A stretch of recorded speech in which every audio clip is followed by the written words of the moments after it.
Good evening, YouTube. I see we got a few people in the comments again already. Obviously, Planet Retro's Big Game Al, Rob Gernaldinho, and Gez, load of numbers, PS4 gamers. The drug drop has just timed again in the background there. If you could hear it, that's the fireworks. So anyone want any weed in and around the Briley Hill area, there's been a fresh drop now.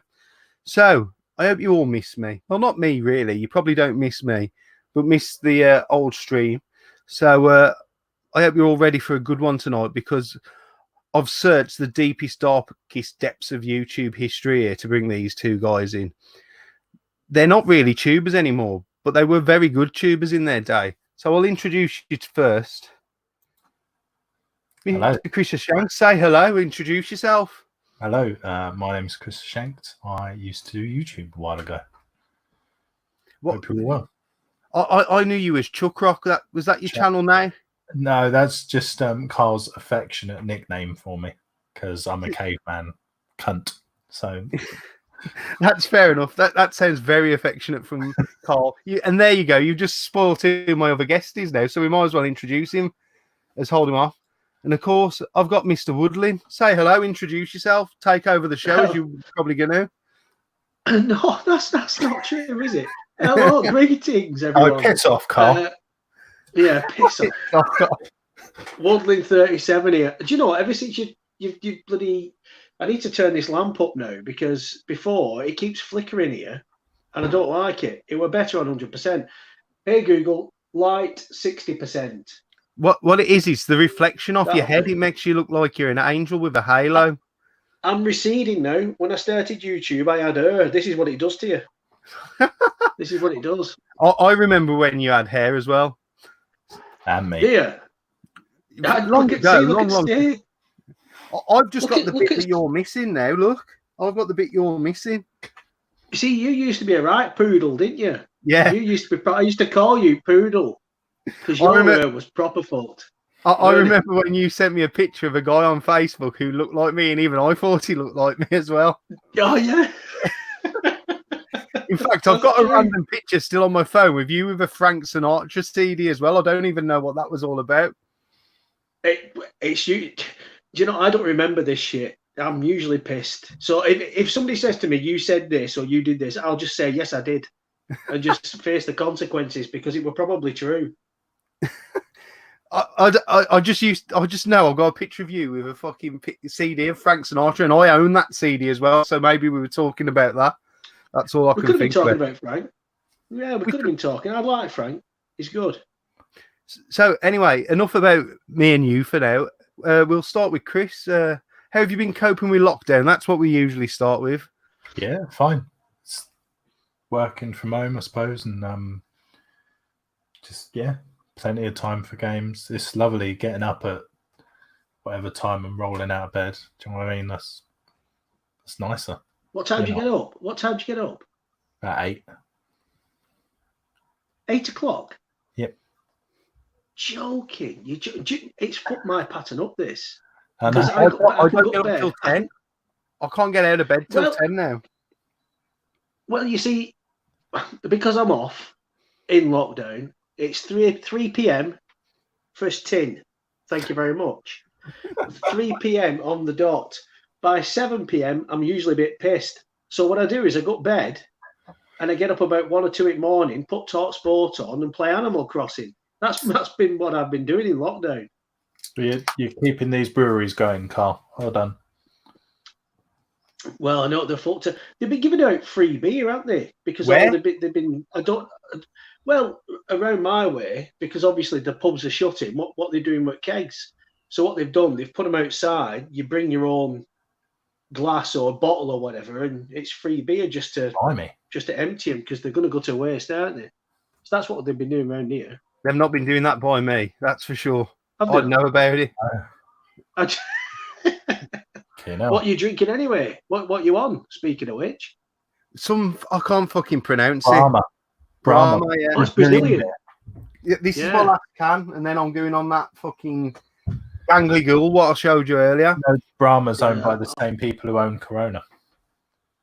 But if I've drunk 6 cans of this, so if I start coughing, we know where it fucking comes from. It's owned by AB InBev, the same guys who own Budweiser, funnily enough. Oh, See- look, it's definitely not the drink then. Otherwise, fucking Tooty'd be done for, wouldn't he, if it was in Budweiser? The facts. He knows the facts. Every single beer, he knows who made it, who they slept with, and what year it came out. He I knows know everything. the with bit for sure. So anyway, I got you two on because you did used to be YouTubers and you did used to do streams. So we'll start with Chris. What happened? Why did you go? Where have you been? What have you been doing? Not a lot, really, mate. Just life stuff. Well, you told me he was going to be a really good fucking guest, man, and he'd give me 2 no-sells on the first 2 questions. I had a bit of a personal setback about a year ago where I was in hospital for about a month. But beyond that, not a lot. So yeah, that's it really. Been playing games, collecting Transformers, being a nerd really. That's something we'll get to in a bit because obviously you've been away while I've been doing videos. I've been buying a lot of toys to resell. So we'll talk about it a bit. What about you then, Cole? Where you just disappeared off face of Earth, and then you randomly pop up with a 2-minute fucking token video for us to all watch. As I do, just to let people know stuff. No, the reason I'll tell you the main reason, right? Why you'll notice a lot of my videos are gone, and the main reason for that was the girl who I work with. She's got an autistic son. One of my mates who I work with, she's got an autistic son, and he found my videos. Well, I'm cunt this, cunt that, cunt this. So she said to me, he watches you all the time. She said, I can't stop him. Like, so he's watching all your videos, but he's repeating everything. And he just, when you meet him, he like I say, he's autistic, but he just everything just sticks in there, and he thinks that if I'm saying it, it's all right.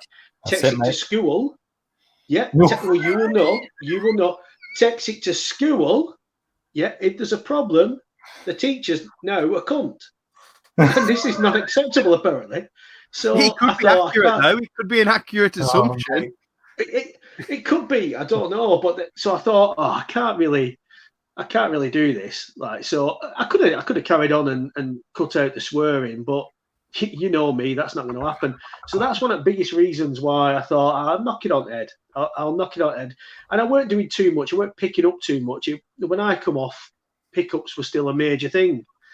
And that was the main kind of video. Then I started streaming gaming and that. But again, I started streaming gaming. I was on the PS4 and then I switched to Xbox. And then YouTube wasn't. They don't have YouTube on the Xbox to stream to, if you will, but they do have Twitch. So then I went to Twitch, and then I couldn't be bothered. And then I tell you another reason why: the game room next door has become a fucking. I don't know if you've got one of these.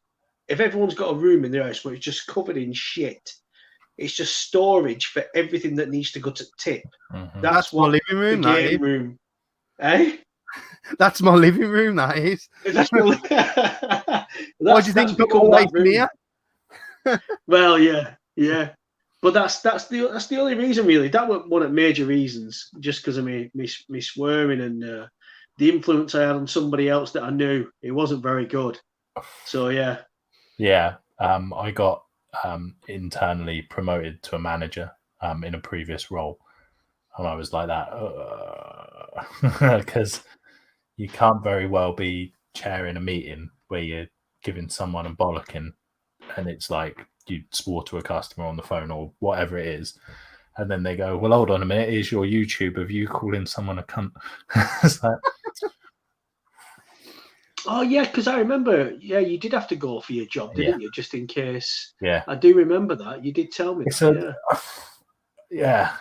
a weird thing, but I don't know. It's just one of those things where I just decided. So I sort of thought about it and thought, could I do it where I was a little bit less me? And then I thought, no, you really couldn't. So it's like you give it up, didn't you? Yourself, it wouldn't be. I don't feel it would be correct. Someone's asked what's Carl drinking. What are you drinking? Oh, Carl? No. You see, I wasn't going to talk about. I wasn't going to talk about this initially, but Tootie, I've started. I say started just to ease in just so I'm not pissed straight from the get go, I'm on. I've just been doing this off like we have rehearsals or something. Argos. It's a 2.6%. Watch the abuse come in now. Watch. He's changed. He's changed, Woodland. He's changed. That's what they'll be saying. 2.6% French lager from Lidl. And it's just easing me in, so that I'm making sense. In about an hour's time, I'll be bouncing. No problem. Gus agrees with me, Carl, that you look like you're in heaven. I've highlighted the wrong comment. I can't help it. It's Where's Carl stolen? Oh, where's Carl's? What was that? Where's Carl's that's bag of stolen Peter Crouch badges? We're going to have to get into this one early, aren't we? Because you have. The truth is, the reason why you're not on YouTube is because it's affecting your radio career. Is that not correct? Oh no! It's, we'd be here for an hour if I talk about this. It's not an interesting story. Peter Crouch, right? So for the last 3 years, I have been doing bits and bobs on and off with that Peter Crouch podcast. And for anyone watching this, if they've ever known the phrase "piss off, Carl," I am the Carl that gets told to piss off. And it basically come about. Do you want to know the story? Is that what you're asking me? Do you want to know where it came about? Yeah, Is yeah. that the bloody question? Well, we just want to know the Peter Crouch story. How you sold out YouTube to become a radio star. It's not not a radio star, no. You got face for radio, for sure. Hey, I've got a face for it, definitely. Yeah, definitely. Basically, you had your own spin-off as well. Yeah, they produced. Yeah, well, not a lot of people know that though. I don't think they did, but there was a scenario behind. There's that Carl podcast as well, but the scenario behind that, we delivered on what they wanted and more, because if you listen to that Carl podcast, you will realise we are pissed up. Two of us are pissed up to the nines on it. Honestly, we the producers that come, they were not impressed. But that's another story. But I'll tell you about that as well. Stories. That's the whole life fucking dear. We're here for stories. We're here for stories. Right, I'll tell you the story behind the Peter Crouch podcast. Right. So basically, I didn't really listen to podcasts too much. And there's a lad at work called Alid, who's not watching this, but hi, Alid. He's a big Liverpool fan. And I go into work and he works nights and he's always listening to some sport. He's sportsman. And he said to me, "Oh, I've just listened to this. Peter Crouch has got a new podcast. He said episode 1. He said give it a listen, like it's all right." And I thought, "Oh, all right," because I said to him, "What are you listening to?" And he told me. So I listened to it on way home from work or walking on way home, and I listened to it. And at the end of the first episode, I think they said like tweeting, emailing with some questions because we need to get this podcast off and running. So me, being the dickhead that I am, came up with the light bulb question that obviously he's heard a million times. So I tweeted in, "Peter, has there ever been a light bulb too high for you to change?" And anyway, that got read out on the podcast on episode 2 or 3. Peter basically said, "You know what, Carl, we don't want you here." He said, "We don't want you here." He said, "We want your friends, your family." He said, "But we certainly don't want you here." He said, "So piss off, Carl." And like the other guys were saying, "Yeah, that's how we'll get more listeners," kind of thing. So anyway, Carl became kind of a term for what a cunt.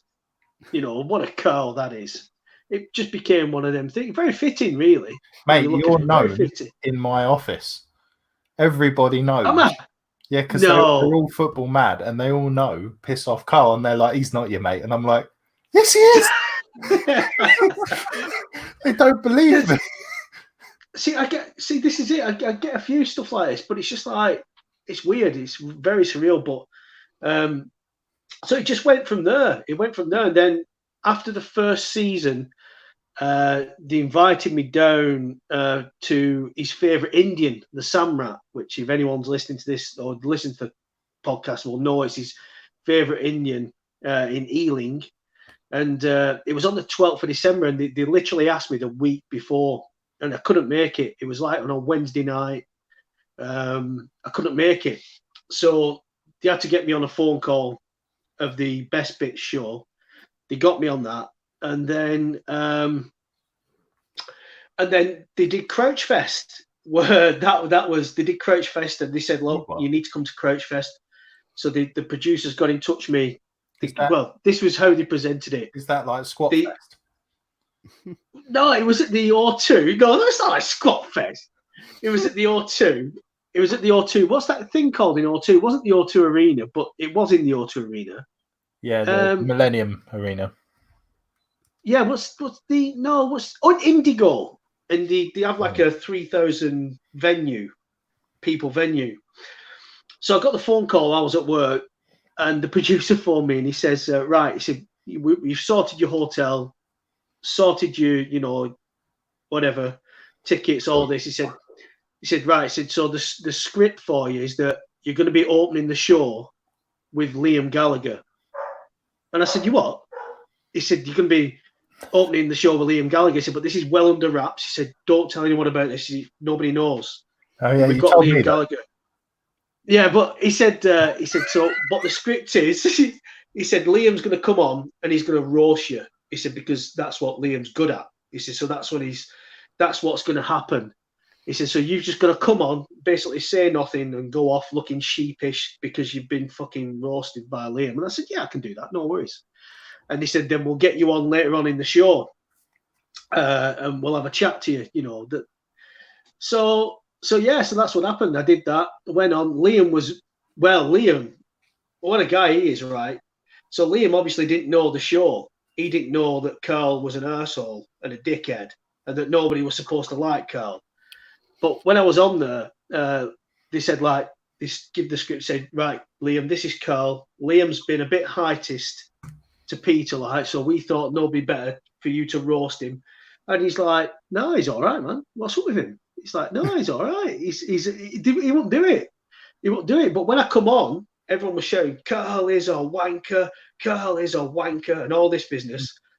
But Liam didn't understand it. He didn't understand what was going on. So when I come off and Liam come over to me. He went, Carl, you all right, man? You all right? I went, yeah, Liam, it's fine. That's what's meant to happen. He went, no, seriously, you all right? He was dead concerned for me. Because he must have thought, this poor lad's just been berated in front of 3,000 people. I said, no, Liam, that's fine. That's what's meant to happen. He went, all right, man. Yeah, all right, man. I just went off, but I didn't go back on into the show. Not a lot of people know this, but I was meant to go back on stage for a chat. But the producer came up to me and said that security weren't going to allow me to go on because people were chucking bottles of beer when I went onto the stage. Or glasses of beer or something at me, plastic glasses, but nothing. But because they were chucking them, they said, no, it's a bit of a security risk if I went back on.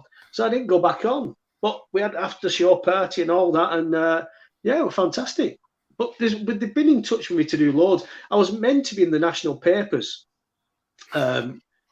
just before Christmas with a sign from Piss Off Carl, but obviously they would have had to put the little asterisk on, promoting the new show, the new season, but we couldn't get that done in time. So, but yeah, they've been doing all sorts for him. And my own podcast, they came up to Charlie to record that Carl podcast, and what they wanted from that is they wanted it to be the worst podcast in the world. They wanted it to be so shit that it made Peter's look really, really good. So me, Johnny from the 16 Mick Brothers, and his mate, my mate as well now, Alan, those three, we did this podcast. They recorded it at the BBC, but they couldn't brand it for the BBC because obviously they'd have to pay me big bucks, and that's not what happened. Yeah, so isn't there for any performer that they have to pay? Yes, yeah. So it had to be Carl Productions, although I didn't produce it at all. I couldn't produce nothing. So that went out. So they recorded 3. Honestly, you'll need to listen to that Carl podcast. If you find it, there's 3 short episodes, 10 minutes long. And by the end of it, we are just so drunk. And they came up to a pub here. They were supplying the beers, like, we'll have another one, we'll have another one. But I just said to the producer at the end of it, I said, you thought this was a bad idea, didn't you? I said, is this been a bad idea? He just went, seriously, he went, yes. And he was not impressed. He was not impressed at all. So, yeah, it wasn't a good idea. But, yeah, that's it. So what's it like going back to normal life now then after having a touch of fame? Are you okay with it all? No, it's not a touch of fame, is it? It's just being on a bloody I'm all right with it, yeah.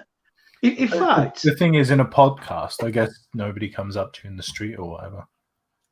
No. Well, they're not meant to now anyway. They're meant to stay a fucking way, ain't they? Hey, yeah, but that's not going on, is it? Bloody hell, social distancing, my ass. Yeah, we'll talk about it a bit like that in a minute. But you know how I told you I had that beer last night on the podcast on this, and I thought it was fucking horrible. Oh, yeah. I've just checked the date. It's fucking 2 years out of date. That's why. And I drunk the one last night. I drunk the one last night. You'll be dead tomorrow. You'll be dead tomorrow. I have this argument though. I'm one of these people that are very strict by best before dates. But people keep telling me, no, it's just best before that date. You're all right afterwards. But I just think, no, that's best before. I'm eating it by that day. I'm very strict on that, me. It's best before really. And then shit afterwards. I think that's how it works in it. There's a use by. So anything with a use. Oh, use by. Use by is definite. So that's like your stuff that goes completely kaput. But best before, generally, you're okay to like. There's websites that sell stuff that's past their best before, specifically a heavy discount, like brown bread, biscuits, etc. But yeah, it's just. Are you allowed to do that? Yeah. Are they allowed to sell stuff like that? Are they? Yeah. That's where all the fuckers get on the boot sale then. When you go to the boot sale and they've got boxes and boxes of out-of-date buttons and shit like that. And Dow but you don't look at the. Why is it? You just buy it because they're cheap. Some fuckers always got Dow Egberts coffee. Always. Yeah. The seal's broken, so it's not Dow Egberts. I can promise you that. That's Morrison's own brand. So anyway, we'll talk a little bit about YouTube because, like, obviously you guys have been away from it. But we'll start with Chris. How did your YouTube journey begin? Obviously, I know you finished now, but you started, it said 11 years ago when I looked on your channel earlier.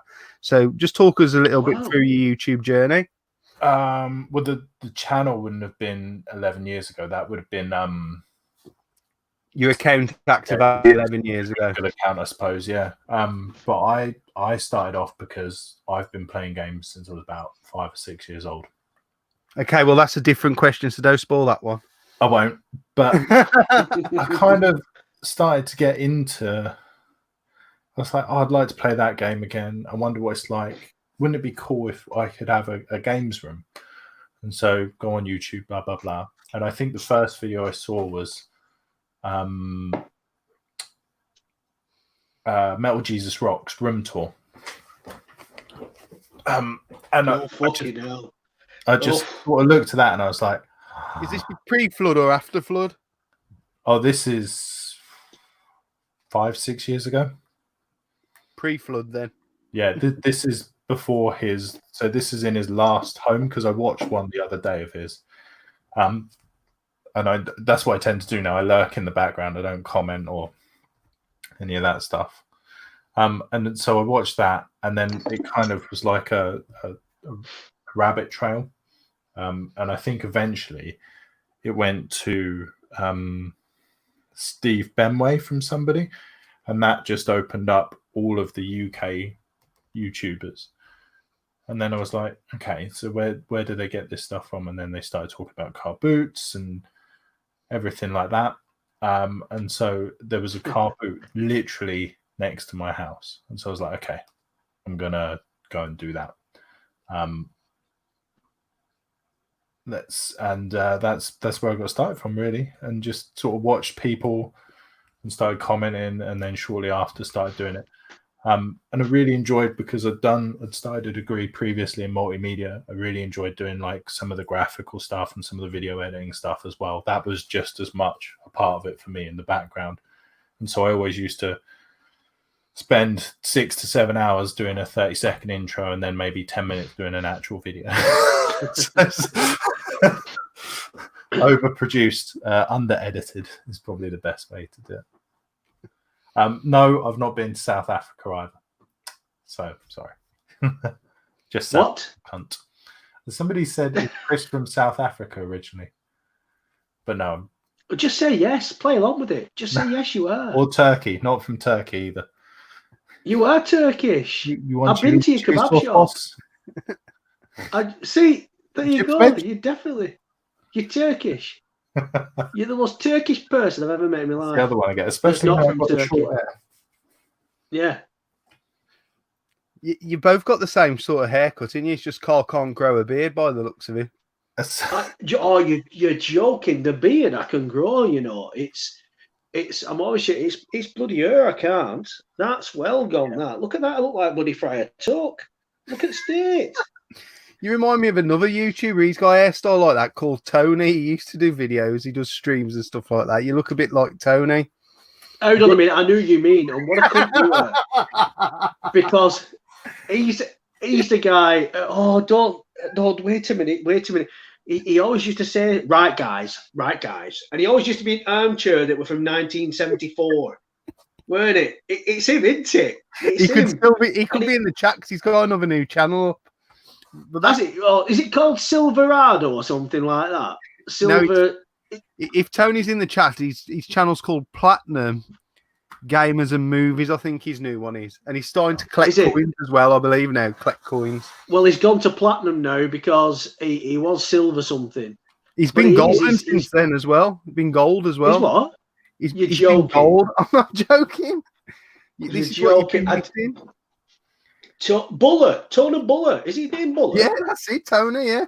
I tell you, it's all up here. I do remember him, yeah. But do not compare me to him. Lovely Tony, if you're watching, you're top legend, love you.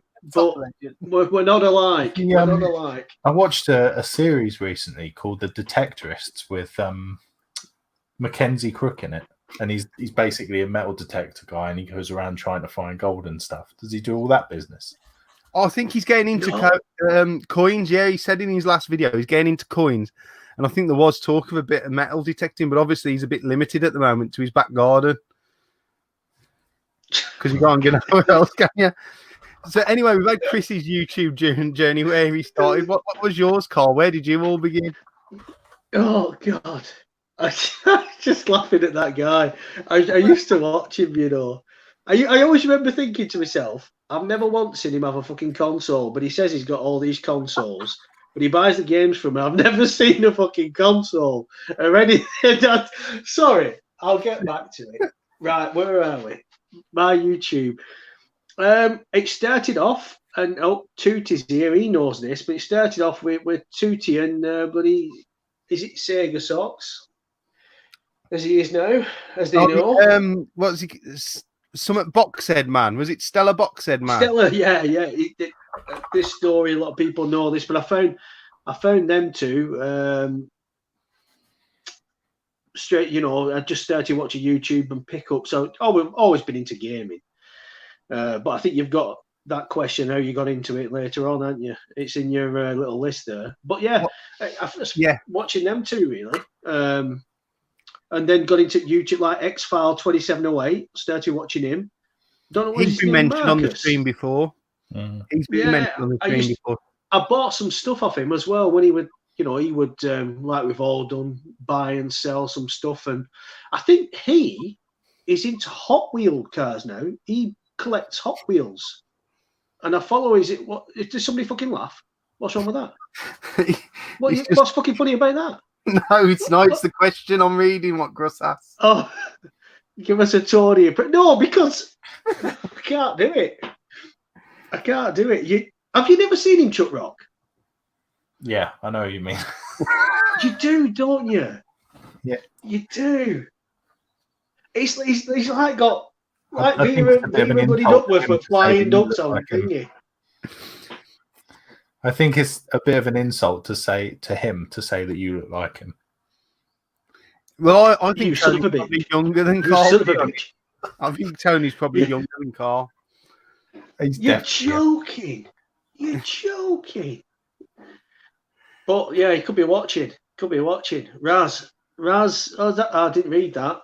Fuck me, you're a bit slow, ain't you? I'll put it back up. It's been there 20 Of minutes. course, I'm not slow. I wear glasses, you savage bastard. I wear glasses. When I used the two fat bastards, I got in trouble in black. Oh, he did. Somebody was it not? You did as well, didn't you? You had to take it off. There was a meathead who asked why we were wearing shirts which had arseholes written on them. He should have picked up on the bastards, really.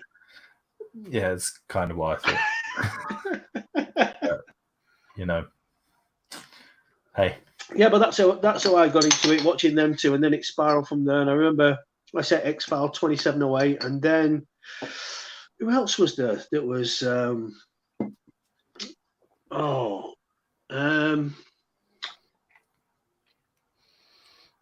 well, Cajonas Deloro was there. He was the one trying to talk the guy down. Was he? Yeah. That sounds about right. I don't remember that. I don't remember that because He I was don't. trying to explain Obviously, to I was the bloke there. that he's in Blackpool and there's probably inflatable penises walking down the street. That was. Hey, that's a good point, that, isn't it? That is a good point. Yeah. You're in Stag Do Central with every kind of sexual buddy, but a word on a T-shirt was offensive at that time. Days the police tell Woodlin37 my brother. Oh, his brother's a good lad. His brother's a good lad. He's better than him. Better than Lee. Miles better. Should I get him on the show before Lee? Oh yeah, definitely. You should get them both on. She'll have some tales. A lad up north 89, Cole. When we're going to see some more videos? You've got one. We're doing one now. This is a special. This is as good as it gets. This is as You good know as what? it gets. I'll fucking bring that up now, right? Because you did that little fucking 2-minute video of yours going, oh, it seems every man and his dog now is doing fucking stream now. I thought, I know who that cunt's aiming that at straight away. That's at me. Right. Yes. It seems and to then be, I messaged you saying, Carl, would you like to come on? And then you took over a fucking day to reply to me. I thought he's fell out with me, that funny bastard. Right. No, right. I'm going to tell you. I can tell you the story, and you'll understand why. I told you the story before we came on air. 3 o'clock, or when was it when I was on it? 3 o'clock comes around. 10. I was watching you. I was in bed before you finished. You text me afterwards. I didn't read that till the next day. All right, then I'll let you off. Are you with me? I'm with you. I'll let you off.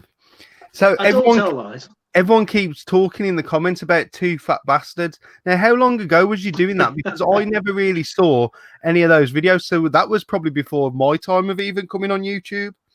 2-3 years ago. 3. No, it's longer than that. No, it's long. I haven't been doing YouTube for about 2 or 3 years properly. That's got to be. Let's have a look. I reckon it's probably 5 or 6. I started YouTube about 4 years ago. I bet it's about 6 years ago. Must be. But it's about the time you got. It's about your time you got your job, because we had to stop doing it because obviously we couldn't continue. Maybe 5. No. I'd say 4 years ago. Is it okay, 4? So that would be roughly when I just started then, because I've never seen an episode of 5 years ago. We got the tattoo on stream. We got Chug Rock done live on stream by 80. Yeah, you did.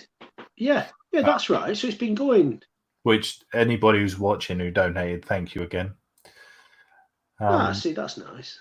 No, so Tui's asking if I got a job. I got promoted, Tui. So I stopped doing stuff. You had to be professional. You had to be a bit professional. I tell you what, that upset Carl a lot. Yeah, it did. It was like, it did actually, and I'll tell you why. It was like, fuck me, mates, I want the money. Come. Did you get a job as Carl's carer? He's being asked. There's not enough money in the world. So talk us through what Two Fat Bastards. I mean, can these videos still be found? Because I'm sure there's a lot of new tubers who are watching now who think, "What the fuck?" It's old. It's not relevant anymore. Is it not politically correct? Because if so, I'm going to be massively into it. Correct. No, The problem is not. No, there's no live censor when Carl drops the N bomb. So yeah, we all yeah. It was there was a lot. Hey, Jackie Chan can do it without any repercussions. Why I give it a go? I'm not getting into that. That's no. No, it were a lot of fun. We had a lot of fun with that, didn't we? If I was to do it now again, I'd probably do something really boring like toy reviews or something like that, or straight video game reviews or something. You know, you proper sold out, didn't you? Yeah, something a bit more like just where he's grown up. He's grown up. Really put the time and effort into production because, like I said, I really enjoyed doing that. And I think I had this conversation with Johnny once where you're spending all this time, and obviously Johnny was 10 times better than me. And he would spend 40 hours on a video, and at the end of it, you've got a 10-minute video, and it became like another job, and I was more concentrated on that than enjoying the games and stuff like that. He's gone fucking deep already. We're only 36 minutes in. You've gone really deep. True. We're not even pissed yet. But I've now got about 200 Transformers. So G1s. See, that's not. What's that? We're talking G1s. Generation 1. Of G1s and the newer Chug stuff. So stuff from Combiner Wars onwards. Nice. I dabble a little bit in toys, just buying and selling. Like I do, like the fairs at the NEC and stuff like that. My very good friend Rick, who I met at Blackpool when I got the tattoo, and he lives round the corner, not too far from here. He's massive into Transformers and video games, and he helps run the events. Thanks, Raz. And he helps run the events with Retro Collect, and I think there's a guy called Andy who runs some of the markets and stuff. Andy Brown, yeah, he lives in Blackpool, and is that where you are, Chuck Rock, up in Blackpool? No, I'm Bristol. Bristol. Oh, right. Based. You don't sound like you're from fucking Bristol. No, I'm from Cambridgeshire originally. Oh, Cambridge. You talk properly. Yeah, something like that.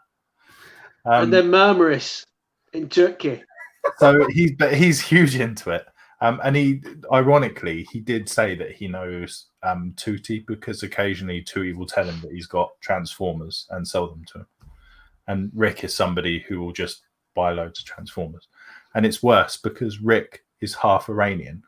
So when me, him, and his brother are all together, if we went into an airport with backpacks on, we'd be pulled aside. You can guarantee it.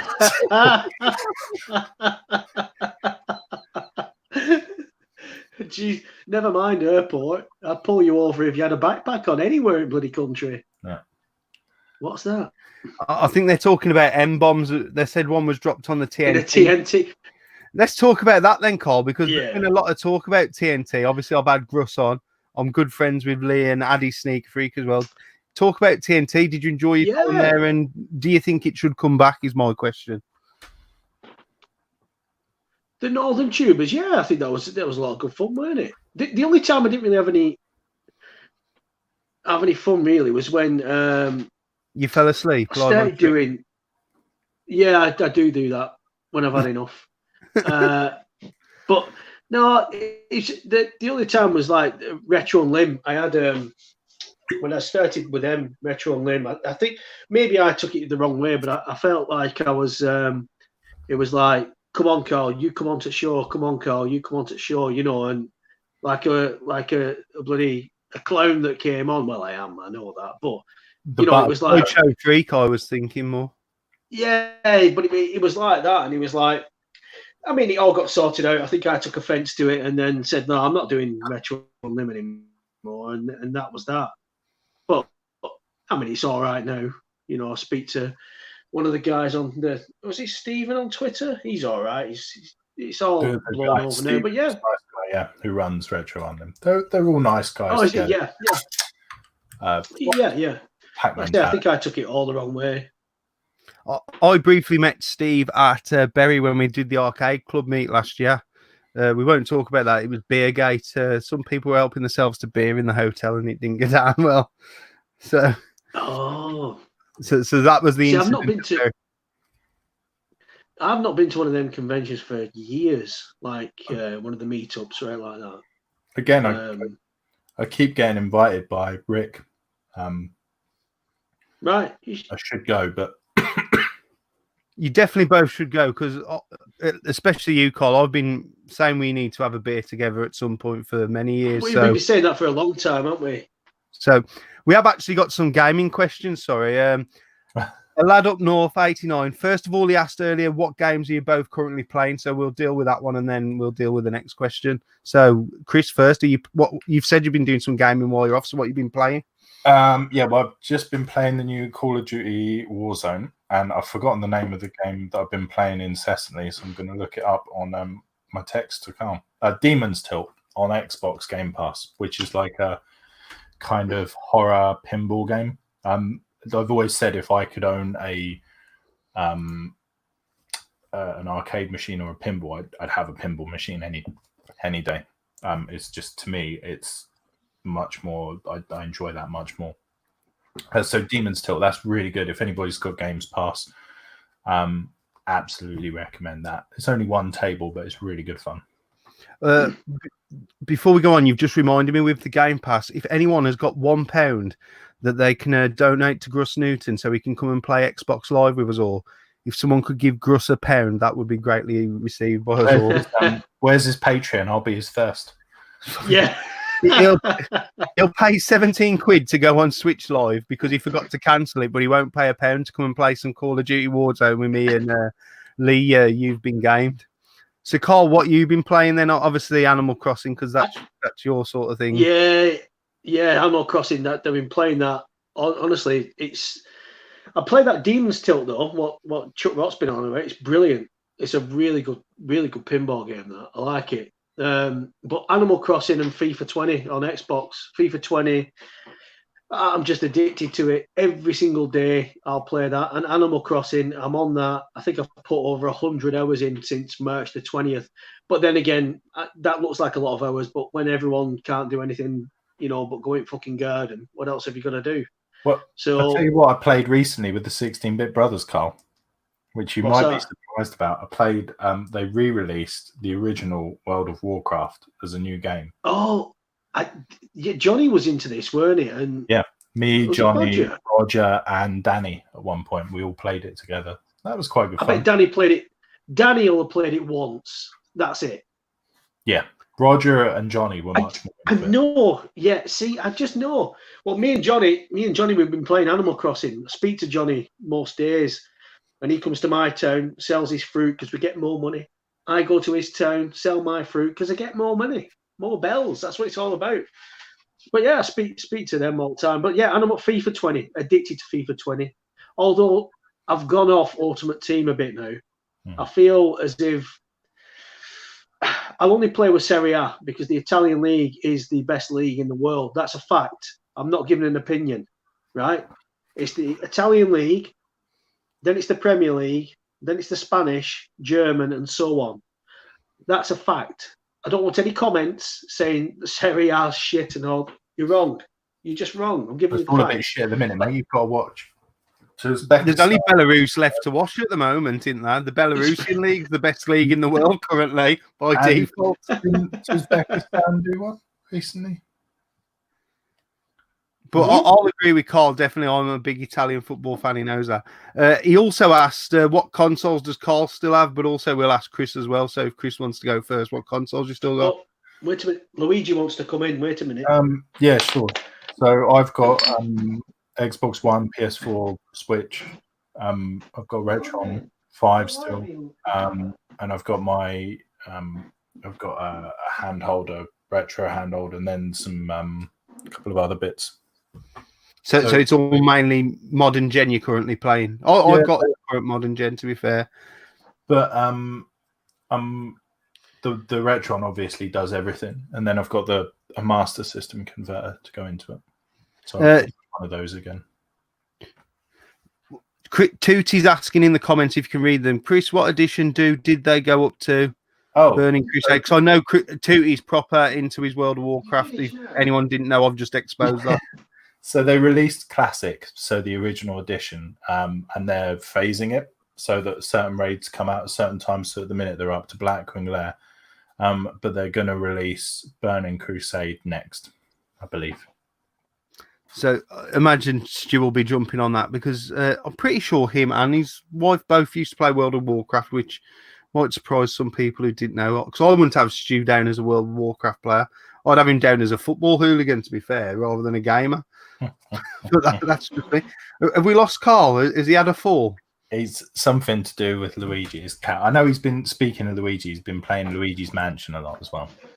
So I know because we were talking about it. I was playing through it, and he was like, "Oh, I'm not sure." But I asked him the other day. Oh wait, you've got Luigi. You were playing Luigi's Mansion 3 recently, weren't you? We were just saying. Yeah, it's a brilliant game, brilliant. But I only stopped playing that because Animal Crossing came out, or else I'd have finished it by now. So what consoles do you still have? That was the question to you, Carl. I've got Wii, GameCube, PS3, Xbox, Switch, Luigi. Come on. Bloody hell. Introduce your cat to the stream in case anyone's never met him. He's more famous than you. I know, he's here. Cat Bum live on stream. Yeah. Well, better than your face, to be fair. Bit of ass, bit of pussy. What's wrong with that? What's wrong with that? I'm delivering. I am delivering. Hey, look at that. Look at that. I knew getting on the stream would be a disaster. The money shot right there. Right, piss off. Also, Pete on the Retro Chip has a question for you, Carl. You're asked by Tesco or any other major supermarket brand in the UK to design a Tesco video game. Describe it. I would describe it as the very best video game that would have ever been made if it's Tesco, the video game. I think that Tesco is probably one of the best companies to work for in the world. You know, I've got a motto every single day when I go to work. Without the customer's money in the till, you won't be able to pay a bill. Customers make paydays happen. Do you know what I mean? That's my motto. That's my motto every single day. Oh, yes. Let me shut this door. Doer? Shut this door. Was he like this when you used to have to set up streams with him before? All the time. Do you remember the GPOYT? Do you remember the GPOYT? The people of YouTube. They're called people of YouTube, the GPOYT, right? So I adapted that in work, right? So we got this new manager. I can't say too much because you've got to be careful about what you put on social media, but this is all positive. And we got this new manager, and we had this huddle, everyone round, and as I was like then, I can't remember what the question was, but I came out and I said something like, "Well, I'll do the very best for the GPOC." And he said, "GPOC?" I said, "Yeah, the good people of Chorley." Well, he loved it, right? He loved that phrase, right? And this is the honest truth. Right now, above the doors where the staff go out really onto the shop floor, that phrase is in bold letters, serving the good people of Chorley one day at a time, or something like that. Oh, he loved it. Absolutely loved it. Yeah, the GPOC and the GPOYT. But nobody says that now, do they? No, you know what? I'm very conscious when I introduce myself into a video at any time of never to say greetings, because that was always your thing where you say greetings, YouTube. And I always think not to say that, but I actually say that every day when I go into my night job. That's how me and my boss greet each other. We always go greetings. We never say hello. And I'm like, I can't use that because if I fucking use that, Woodlin will think I've stole it from him. Hang about. Let's have a chat about it. What do you do for a night job? I work at a leisure centre. Well, I don't currently. I've been for long, like, but I work 2 nights a week at a leisure centre. So I've been there since I left school. I've been there 20 years. I did not know that. I just thought you was a DIY guy. I'm a plasterer full time, but I also work 2 nights a week at a leisure centre, and I have been for. I used to be there full time for 13 years or something like that. What do you do at leisure centre? Give me some duties. A little as fucking possible for as much as I can get paid. But to be fair, a lot of the time, I cover the manager sometimes when he's off because it's on a school premises, so I sometimes have to lock up a whole school. And talking about Raz with the T-shirt, I used to have a T-shirt bear in mind I started there when I was 16. I had this T-shirt. It was by the company that made it were called Porn Star, and it had written across the front, "Masturbation is not a crime." Yeah, I know that. I used to wear that T-shirt in public because I didn't give a fuck. Well, the one day I was down the local shopping centre walking around, and I bumped into the headmaster of the school as I'm wearing this T-shirt. And I thought nothing of it. I just had a conversation with him and carried on my day, and I took no notice of him. Next thing I know, when I went into work on the Monday, my boss said to me, he said, "You ought to really think about what you're wearing out in public, you know, because some of the kids from the school might recognise you." And I was just thinking, what the fuck's he on about? And it took me ages to think what he was on about because to me, I didn't give a fuck. I just used to wear that T-shirt. I have a T-shirt even now, and I kind of think twice about wearing it, where it's Deadpool riding a unicorn with the Infinity Gauntlet giving the finger.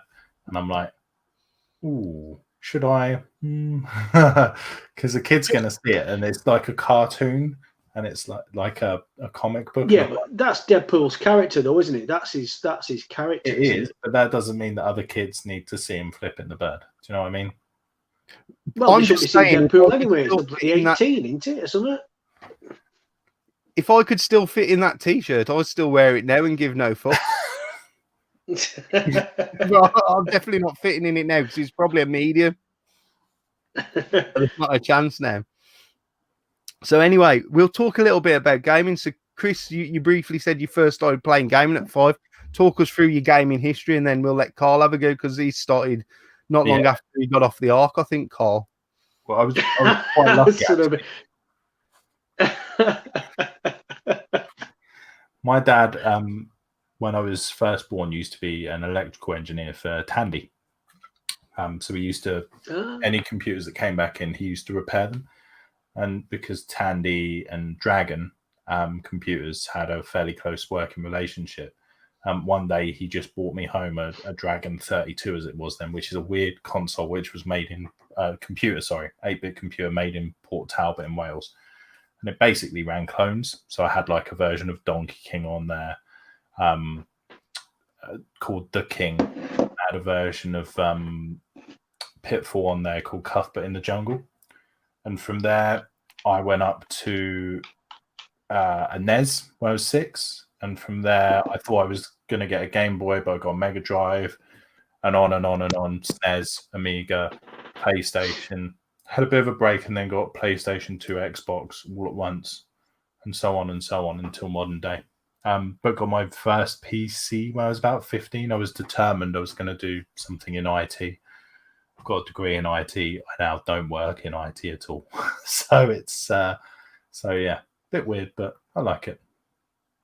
You had some unusual consoles to start off with then, really, because it's not, most people wouldn't have had, you know. Yeah, Dragon 32. I've never met anybody who had one as a kid.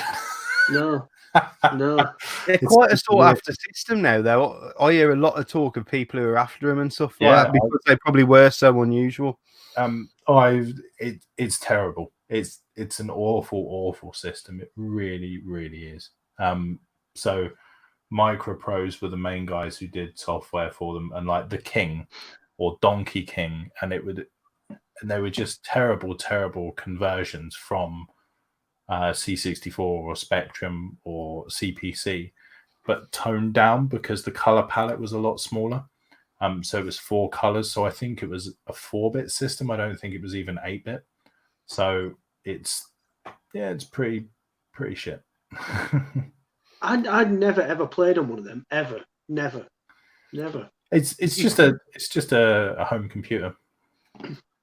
They were still fighting dragons, though, weren't they, when you were younger, Carl? Yes, bloody slaying hell. Oh, I tell you what, how old are you? 36? I am 36, yeah. Do you know I know that? Because you stalked me and I had 83 on the end of my name before. No, because you said that you worked at this leisure centre for 20 years and you worked there since you were bloody 16. Whatever. Quick maths. 16, yeah. Oh, fucking hell. See? We got Big Shaq in the room with quick maths. I'm listening. But yeah. Has he finished school? And then it's basically everything up until now. So from PlayStation 2, I've had every console up until now, including some of the weirder ones. But yeah. So how about you, Carl? What's your history? Not whole history, like we don't need from birth, just gaming. Son of a bitch. I know what your first one was. Because the eczema, that's what started it. So I had really bad eczema on my hands, and I were always scratching all the time. Well, eczema all over. And I went to the doctors, and the doctor said to my mum, get him this new thing to keep his hands busy. And it was an Atari. It was a grandstand. An Atari. Is there an Atari grandstand, or is there a grandstand machine? Grandstand were a brand on their own. Right. Well, I thought, no, because I did get an Atari 2600 and a grandstand, but I got the Atari wooden one. I definitely had that, because I'll tell you why. Because I was a little bastard, and she got it me for Christmas. But I woke up, and I must have been, I don't think I opened all my presents, but I just opened a few before my mum got up. And obviously you would have been fuming, but I had these cartridges, but I didn't know what they were. So they were just flung everywhere, kind of thing. And I thought, what the fucking hell's this thing? But that's what it was. That's how I started. How I started gaming. So I wasn't necessarily wanting to game or anything, but it was just something that the doctor recommended for me to game to start me off and keep my hands busy, which, I don't really suffer from it now too much on my hands and that. So, but yeah, and ever since then, I've been hooked more. In my early days, I was hooked on electronic games, Nintendo Game & Watch. The Zelda. And just all of them. I was hooked on them, and even the ones that were they grandstand? What were the real cheapo ones that were like just one colour and stuff like that. They were like white, but I'd like you get Double Dragon, Tiger. Them early days, I was well into them. And then it spiraled from there. I've always been into it. I don't think I'll ever get out of it. I'll always be a bit of a, I think if you mention it to people these days, they say, grow up. Can you imagine? I'm 43. Yeah, never mind on the rest. To all you fuckers watching. 43 and that. 43, yeah.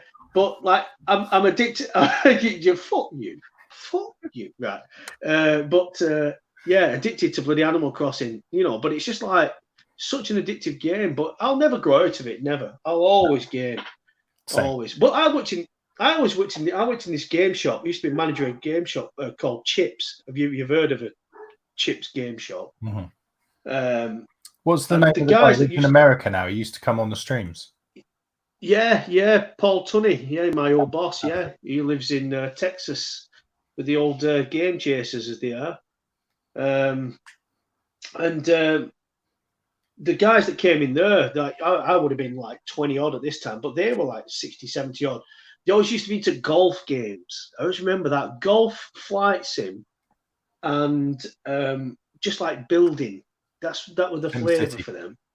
Yeah, that kind of thing. Yeah, but no, that's how it started with me. Yeah, so it might not start at all if it weren't for me having eczema. Who knows? Mine was. I don't know. My dad brought home the dragon because I wanted to go outside desperately, but we lived on a main road, and it was Victorian houses, so it was a short front garden. And so he's like, right, you're staying in, but here's something to do. There you go. Yeah. There's always something, isn't there? And Amstrad, that was me first proper love in gaming. You know, like, you're always a fan of something, but Amstrad, I'll always be a fan of Amstrad. Love Amstrad. Always having, I remember having that. Got that for Christmas with a green screen. And then I had like 20 games, tapes in one long box. Yeah. I think it was like that. Like Amsoft, Mommy, Xanagrams. God, that was shit. Fruit Machine. You loved that, didn't you? Yeah. Oh my God. That's mine. Yeah. That's amazing. I'm a big Amstrad fan myself. My first system was a 464, and Harper gave me that. So that is right. The packing games that you used to get with it. Like. That is it. Yeah, I remember because you used to have Roland on the ropes, I think. Yeah, Roland in the cave. In the caves, right? Okay. Fruit Machine. Who? Fruit Machine. Fruit Machine. Yeah, I remember. Gambler and all that. Yeah. Oh, Mummy, Bridget. Stuff like Bridget, that. Yeah. Yeah. Oh, we're going back now. We're going back. Yeah. But that's the first time I really got that was the Amiga. Did you have loads of discs with your Amiga? I have fucking hundreds of the things. Yeah. I did. I only had the 500 and 600 though. Was there a 500 plus? And a 500 plus and a 600? But I always wanted the 1200, but never got it. Never. Chris, Wooly Weeble has a question for you. Did you ever get to the credits on the Game & Watch? I did, mate. Somebody, do you remember this? On the Game Boy Color compendium to get to the credits. So fuck you. Do you remember this? This do. was a question. And you were like, oh, no, I don't really know. I thought, you fucking idiot. I just didn't know. Because you didn't know. That was one of the things that I skipped. So I skipped past Game Boy. Yeah. And I'd never played. Well, I'd played them, but I just thought it was like, oh, this is like slightly better than the Tiger ones. And I thought, so there must be an end, because I'd seen that there was a Mario Brothers.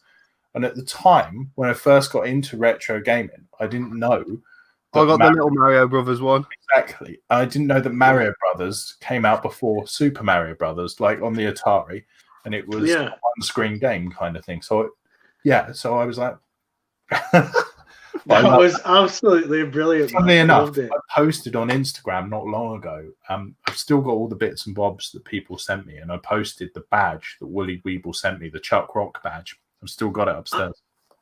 I've still got mine. He sent me. It's with Mario and Luigi having a beer, like clunking glasses like that. I've still got that. Yeah. I've heard he's upgrading. Because he's run out of post-it notes. He's going to be doing something else in his videos now. I've heard he's finally run out of little post-it notes for his videos. Oh no! It wouldn't be right. That would it? It wouldn't be right. It's Duncan, isn't it? His name's Duncan, isn't it? Yeah, right guy. Yeah. He's just been ill, hasn't he? I'm sure I saw on Instagram he'd been poorly sick. I don't know. Are you on Instagram? Sure he was. Me? Yeah, do you follow me? Because I'm fucking the worst person on social media going. I'm the most unsociable social media person going. I don't Twitter. See, Twitter's my thing. Twitter. Facebook, I don't really. Twitter. I love Twitter. I understand Twitter. I need more characters to insult people. No, I'd love Twitter, me. I love it. But Instagram, I'm on there. I don't really do a lot. I don't really post a lot. Post a lot of dog, because we've just got a dog. I said we got him in September. Mine's mostly a lot of dog Transformers again. Chris, see, you're Transformers, yeah. There's loads of Transformers. That and my kids. That's all there is, really. That's it. And Instagram, seems to be more family stuff, whereas Twitter is a place where I can call people a cunt. I don't think Duncan was ill. I think he done a blood donation. Did he reach a target of his so many blood donations? Yeah, that was it. Sorry, that was it. Yeah, that was it. Yeah, but he has to keep with the post-it notes. You can't. That's kind of his trademark thing, isn't it? If you change, it's nobody's going to buy into that. Right. Raz says, thank you to Woodlin. He got me into the YouTube family. We'll always be thankful that. Well, I'm going to fucking say thanks, fucking Carl. Now I'm stuck with fucking Raz. And he's broken English. He's lovely as Raz. Raz sent me a picture of a kid. Well, I'll say it's a special needs child with a T-shirt on, holding a briefcase, massively overweight, and on the T-shirt, white T-shirt in big black letters, it says "I fuck on the first date." I've still got it upstairs. I didn't like how you started that. Then I was worried. Rad sent me a picture of a kid. Hold on a minute, this has gone a bit too far. Did it not still worry when he got to the special needs part as well? I was thinking, I know it was a bit. See, you two aren't used to the new era of YouTube where we have to either declare ourselves completely uncleeds friendly, which every single one of my videos is not for children and not to be viewed by children, so we're safe to say what we want. But it also means I should have the big books ever. No, you see, that's if I had to start up again, that's exactly what I'd have to do, isn't it? But I was just saying, I said 99%. Raz is one that we've known for a long time. He's good guy. Likes to party. He likes to party, does Raz, doesn't he? He loves to party. But he's not been over for a while, has he? No, I don't think. He came over to Bury Arcade Club last year when I was there. Oh, did he? Yeah, fair enough. Fucking harassing the local ladies. They had a really good time. I don't know if anyone saw it here in the southwest. Dunk, you're quite close, but they unearthed a massive arcade in Bristol. Right, they were doing renovations, and they found about 100 arcade machines all at once. And so instead of just selling them off or whatever, the council put them all on display, and you could go and just play them for the weekend. And they do it every weekend now. Yeah, it's awesome.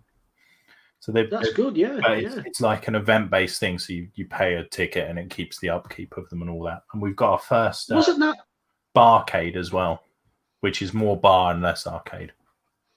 Oh, right. I'll probably just do the bar. It's expensive though. The bar, it's a bit hipster. Oh no, I don't do expensive. No, it's not for me. I need the cheap stuff. You went through a spell last year when you moved last year that you were going to that posh pub for a while. That was all your Facebook and Instagram was full of. Carl, remember that? The Lock and Key, yeah. We've been to the Lock and Key. We've been to the Lock and Key, yeah. Obviously it's shut at the moment, but it's changed that many hands. They had I don't know what happened actually, but they had a lock fest, called it a lock fest, and it was last summer. Sure, it was locked. It was Lockfest, and they had it last summer. And all I remember is that it was pissing down that day because it was just a terrible, terrible day for it. They had bands on outside and everything on the marquees, and the police were they kind of like shut off the road outside my house. They shut it off. They were questioning people and all that, and then the people who had that pub were turfed out, so fuck knows what went on. I tried to get some information, but I couldn't do it. But it's under new ownership now, and they seem to be all right. But I seem to go along a bit further afield now to the Top Lock. Research that one, Top Lock. It's beautiful. That's where we recorded that Curl podcast. Actually, I thought it was in that. Yeah. I've just been told that the story was made up of the one in Bristol, but you can go and play. So they have got loads of the games there, but obviously that whole thing that I read was a load of bollocks.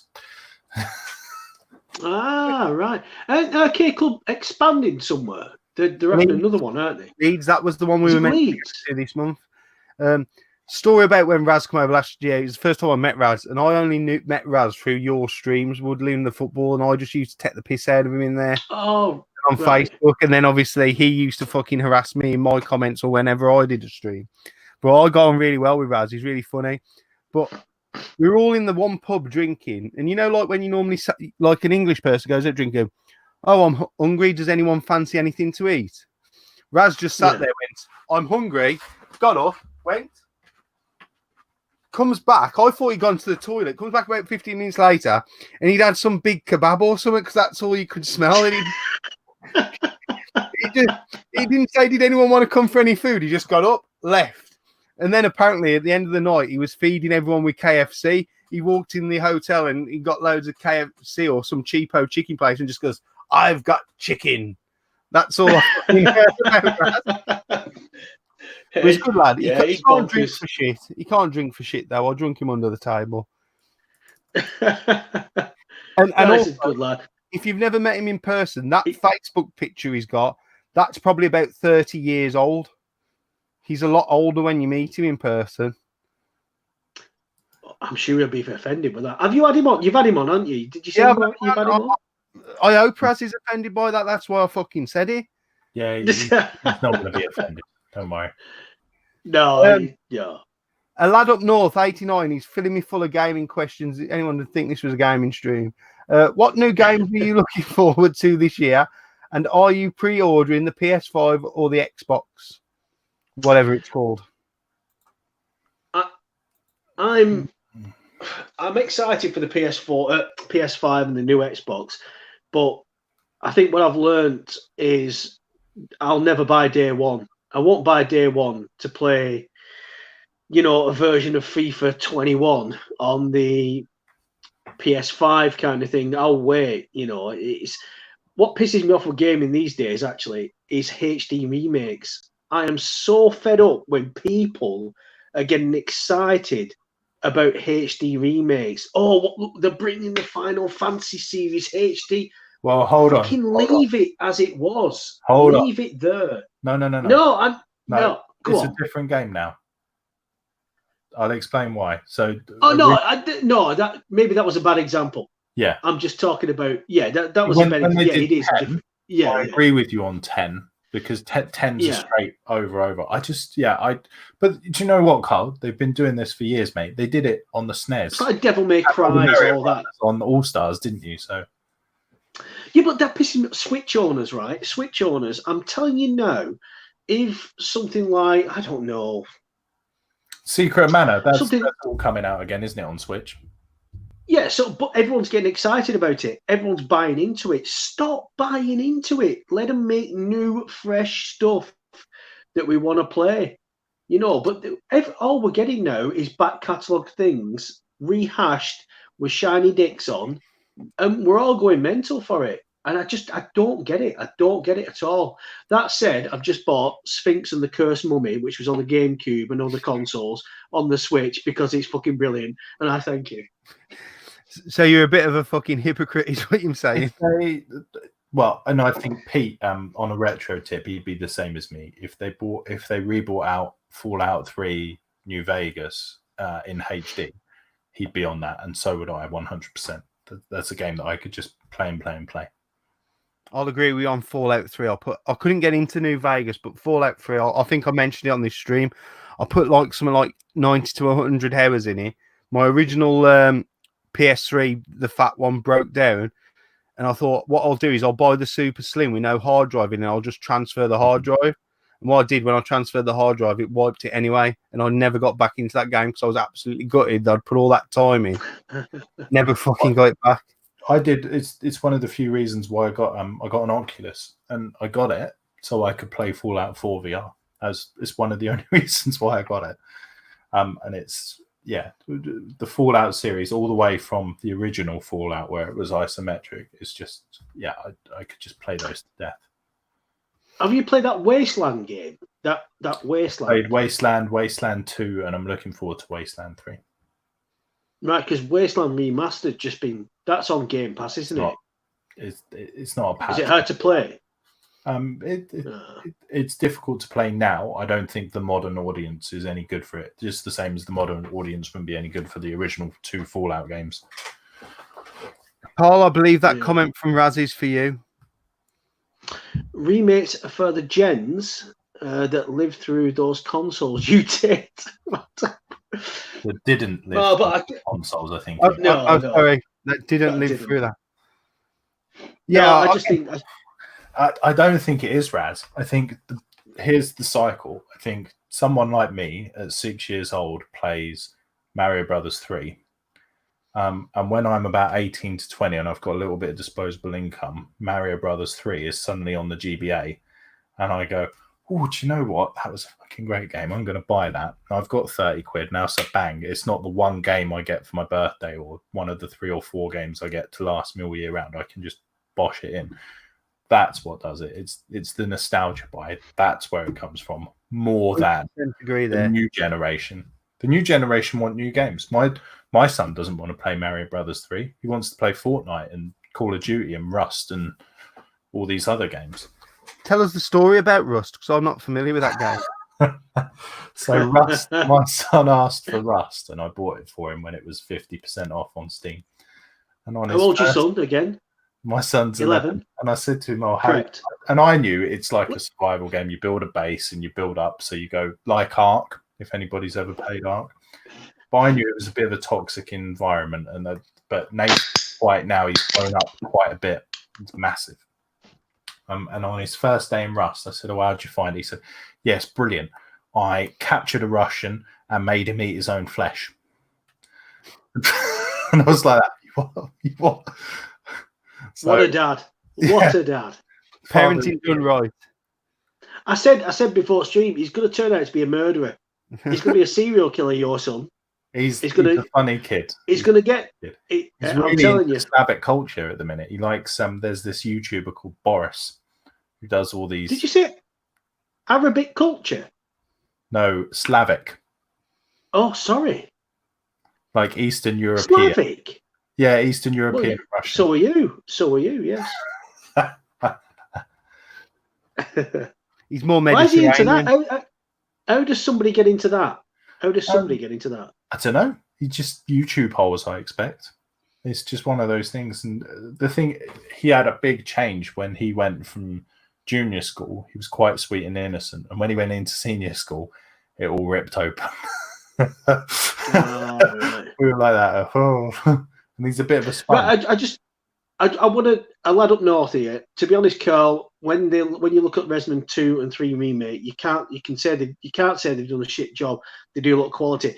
That is the problem. I don't want them to look. I've played them. I'm not bothered about graphics. Not bothered. That is the main problem. I've played them. I don't want to play them over and over when they bloody release a new console. I guarantee the Switch 2. Do you know what we're going to have with the Switch 2? We're going to have a remake of bloody Animal Crossing New Horizons, where it's got something shiny in it for bloody Switch 2 that's exclusive to Switch 2. I don't think video game companies now, developers, can take a risk on a new IP, a new title that if it doesn't do well, that's it. The studio's shut. It's not like it hasn't done well. And I just think this is why it's like surefire money bets. Yeah. But we're all buying it. Look at everyone. I've said this a million times. Look at. I was one of the people that got berated for emulation, and now every single one of us wants to buy these bloody consoles that have emulated and they've got like a mini console. Every one of us wants to buy them. But when I was playing emulation, and then hack them and put other games on them. Yeah, but honestly, I think that's people seem to accept that because it's got that official company's branding on it. I know it's still emulation, and that's what it is. But I've got all the minis. They're all in their box and they've been tested once, and the rest of the time I use my actual hardware. They're just they're very good. Don't get me wrong. They're excellent. I had that SNES Mini, and I put the more. No, that's a lie. I've had the SNES Mini and put more games on. But the one that I'm most impressed with was the PlayStation 1. Not for what you got with it. That was shocking. The 20 games that you got with it. It was absolutely terrible. But those True Blue mini sticks you can buy. Have you seen them? They've got like a. They're like drug named, like a meth pack and a crack pack. Yeah. Do you know what I mean? They've got.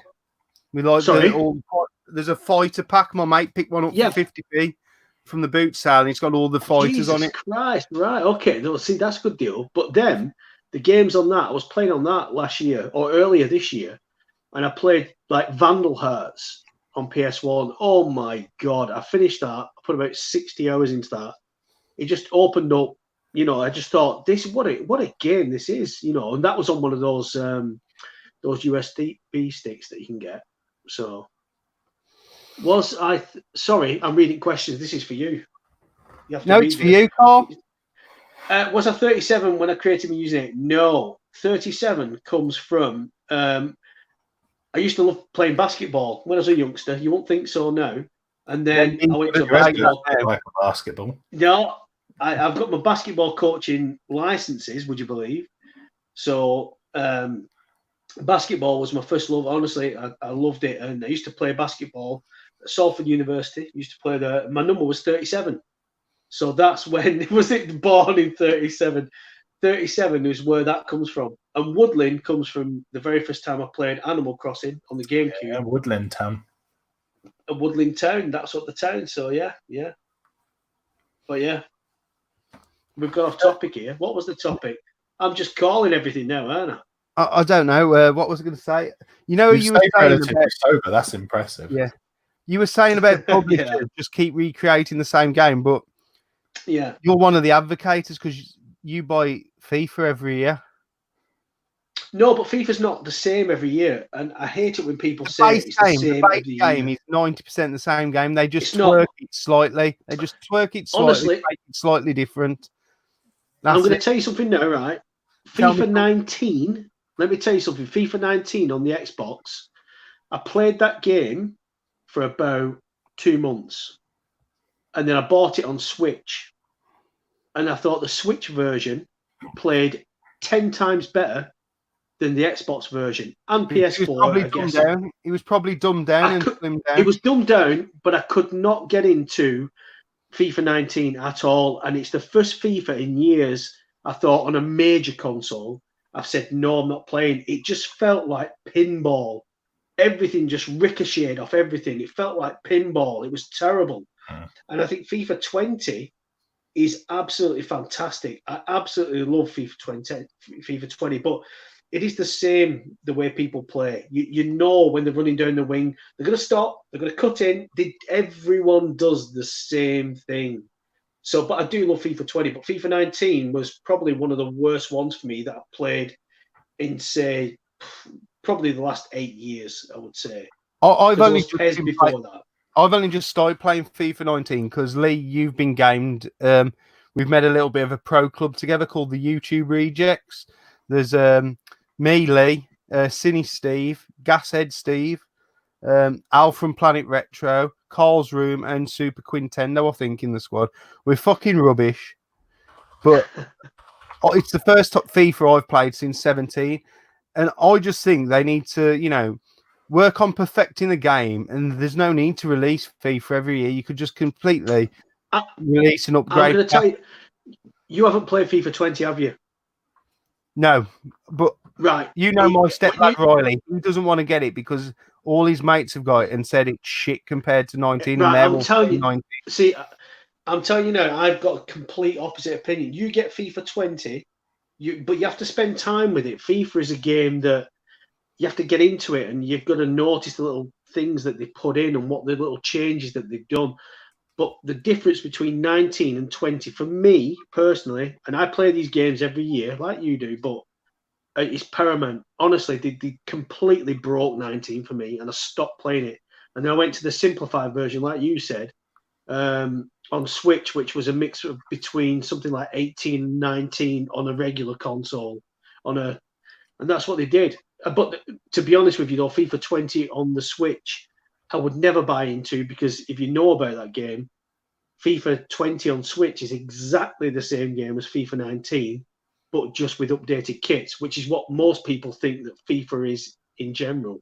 But there's a lot less included on the Nintendo. Yeah, that's right. Yeah, there is.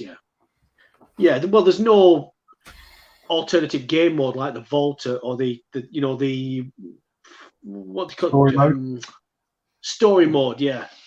There's no alternative to that, but there is a dumbed down version of Ultimate Team, but the Ultimate Team is literally, you play matches, you get coins, you can't do SBCs, there's nothing like that. You've no opportunity to get other coins except for actually playing a game. That's it. But I didn't play it. I played leagues. Why have I not got you on Xbox then, Danester? Because I don't play online on Xbox. I don't play online. No, I've got an Xbox. I play on PS4. Lied to me. No, you played on PS4. Sorry. Play PS4.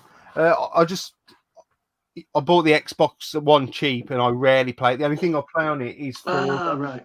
I only play Forza Motorsport 5, I think, because I do like my driving Well, games. if I'm honest, I'd prefer the PS4. I've got a massive digital library on there on PS4. I went digital on PS4 for some reason, but the Xbox One Game Pass that Chuck Rock was mentioning before, I love the Game Pass. Oh, it's fantastic. I love it. I think it's brilliant. Yeah. So that's why I went to Xbox for the Game Pass, if I'm honest. Yeah, I've heard about that. Don't PlayStation do something similar though, where you can? They do, but No. they stream it, don't they? Yeah, it's not, and there's nowhere near as good. So, for example, there's a new Minecraft game coming out that's Diablo-esque. So it's like hack and slash. Because Microsoft own Minecraft, you get that on day one as soon as it comes out. And so anything Halo, Gears of War, Forza, you get them all day one on Games Pass included. I'll admit it now. Fortnite is one of my guilty pleasures, but Minecraft is one of my guilty pleasures that I like to play as well. It's just a complete. Right, cool. I like playing it. It's just a DOS game, you know what I mean? Where I can just sit and play and chill. It's because someone like me, I like playing. Obviously, I like playing Fortnite. I like playing FIFA. I like playing COD. I like competitive games. Yeah. But when I'm playing something on my own, I want to play like I like No Man's Sky on the PS4. Something that I can just sit down and chill into rather than having that competitiveness sort of thing. So I remember that No Man's Sky. I was excited about that when the trailers first come out of that. I was quite excited about it, but then when it did come out, holy shit! The shit hit the fan with that, didn't it? It got so much bad press, and what it said it was going to deliver, it didn't deliver. Do you remember Jamie got it 3 days before it was released somehow? Jamie from the Game Shed, and he was streaming it, right? And he had 20,000 people watching him because he was one of the first in the country to get it. Yeah, and so their channel went through the roof, and shortly after, he got a job at PlayStation, so he had to stop doing YouTube. Yeah, is that why he stopped? Because it's Merc who does it now, isn't it? Yeah, that's right. Yeah, yeah, because he works for PlayStation, doesn't he was up front about it, and they said, no, you can't stream our stuff and be employed by us. There's too many conflicts of interest. Right. You can stream Xbox. The biggest on YouTube, when I had the PS4, the most views I got on there doing YouTube gaming was when I got sent Everybody's Golf early. I think I got it a week early. I got it by mistake. They sent it to me a week early or something like that, or 4 or 5 days early. And when I was playing that, so many Japanese and Korean people were coming into. It just blew up playing that Everybody's Golf. But what a great game that is! I love that game as well. I remember when you got that. I was used to watch those streams. I loved Everybody's Golf back on the PS1 though. I used to like it back then. Yeah, I did. Yeah, I like them as well. Hot Shots, weren't they? That's the American name, isn't it? Hot Shots, yeah. Right, we'll move on a bit from talking about that because I want to talk to a bit about Carl. Like, you used to do a different series of videos. Like, you were quite a controversial figure in your day on YouTube. Yeah. We miss that. So what's some of your favourite stuff that you used to do other than your gaming stuff on your channel? The favourite one I ever had was the hardest game show on YouTube, which was called Consoles Unite Nerds Together, which abbreviated as CUNT. Yeah. So that's one that I did. But the amount the effort that I put into that, because I had to do some questions, and it took me ages to do the questions because they weren't your generic, what color is Sonic? They weren't anything like that. I always remember a question. I think I don't know whether this is true, so don't quote me on this, but there was a driving game, not a Sonic game that what was that game? I did a question that. Or was it Sonic was like furry dice from the mirror. Was that Outrun? No. It was on Outrun or something on the arcade. No, it wasn't Outrun. It was nothing to do with Outrun. But anyway, I tried to find obscure question. Somebody's going to know it. Sonic was a driving game, And he was But like it was the just air that kind of- freshener. He was the air freshener in the Yes, car. the air freshener is what I'm looking for. Yeah, you know the one. But yeah, just Bradmobile. obscure question. Radmobile, yeah, that's it. There you go. But yeah, I tried to get people on and try to play cunt. Yeah, controversial. Yeah, you could say that, but that was my favourite. That was my favourite. That was good. I remember those. I Yeah, used to another remember some of the episode. stories he used to tell on the live stream when he like had a phone call that day from like some PPI person. Oh no. Oh, honestly, I could even know I could make a series about these. Do you know what really winds me up? Get this right. I fucking hate this, right? So, do you know what really winds me up? The difference people between the room and lounge, front room. I don't. Well, no, like I don't know who you bank for, right? I bank for Santander, yeah.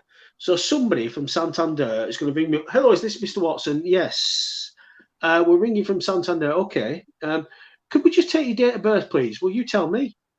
Yeah. You phone me. Yeah. Well, we can't discuss you. We've got to discuss something with you, but we can't discuss it unless you confirm. Well, hang on a minute. You tell me the information. You phone me. What's my bloody information? You should turn it around. I hate it, me. I hate it. Never mind. I'll do my own security. I don't need you to tell me my security. I'm in charge. You're phoning me. So, yeah. I always say to them, who are you calling from? And I'll call back on the number if I want. See, that's a good one. That's a good one. But I bet if you did, you'd get... I just tell them that they're fucking liars. I just tell them they're fucking liars and they don't work for the company. And if they start getting angry, and when they start getting angry, you 100% know they don't work for the company because they wouldn't speak to you like that if they did. Yeah. But you see, the problem is that in my case, they're probably genuine. I'm just being difficult and nothing ever gets done. That sounds about right. So I'm going to ask the question, is there a chance of either of you making a proper YouTube return at all?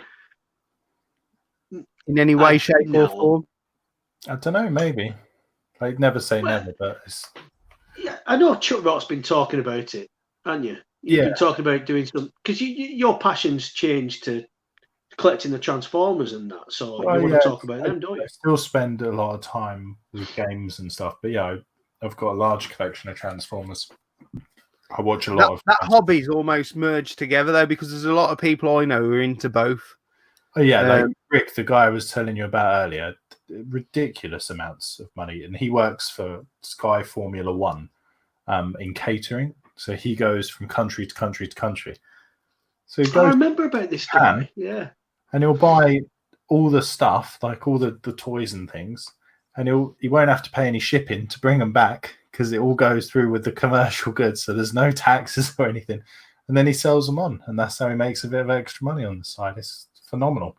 But he goes all over the world and stuff. But his collection is huge. But so I've tried not to do anything that's not made by Hasbro or any of these big third party stuff, and I've just kept it to the Hasbro stuff. What about you, Carl? No chance of you coming back then, because you can mark it down now, so that person who you said was watching before couldn't watch because you can age verify everything. Well, like I said, it's I don't know who my audience would be, for one, because as I said to you before, 99.9% of people that you've had on your show in particular, I have no idea who they are. So like I'm out of the game a lot, kind of thing. But I don't know. I think, to be honest with you, if you had to do anything, I'd probably do this once in a while. You know, God knows what. I'll tell you something, Dainster, you are fucked. Because once this coronavirus is gone, live from lockdown, what? What the bloody hell are you going to do? Your show's dead. That's it. It's only meant to run its course. I'm retiring from streaming once that's done. Yeah, but I'm giving you the bloody question. Are you going to carry on? Never mind. I have got a couple of things in the pipeline that I possibly will do once it's all finished. I won't be doing every night like I'm doing now. I don't think anyone would want me to, but definitely a couple of times a month. I'll maybe come on and crash your streams then and fuck them up. I remember the last time you fucking did that when you came on the fucking TRL. That was a fucking car crash. I think you were pissed that time. That's unusual. As opposed to what other? Yeah. Gee, who'd have thought? Who'd have thought that?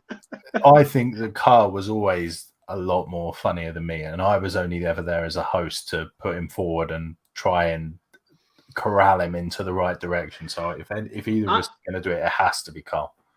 But I don't honestly. I don't know how you coped because it was tough, weren't it? It must have been. You must have thought, "Oh my god! Oh my god! Oh my god!" You must have been cringing. I'm very. I think I could probably work for Russell Brand as his PA after dealing with you on Two Yes. Bastards. Yeah, probably. You should at least do a one-off special, I think, because you never really did a farewell special. So you should at least do one of that because there seems to be a lot of questions about it in the comments. Well, I'll tell you what. When the void of you not being around every single day gets to people, when it gets to people, then we might have a chat about it. So you heard that here. That may do it. That's as close as to an exclusive as you're going to give me. Tell you what we'll do. We'll do a Two Fat Bastards with you as a guest, Ainster. There you go. Okay. Oh yeah, that would be all right. We could call it. Do you know what the problem is? Then It could, but the problem is it's exactly the same as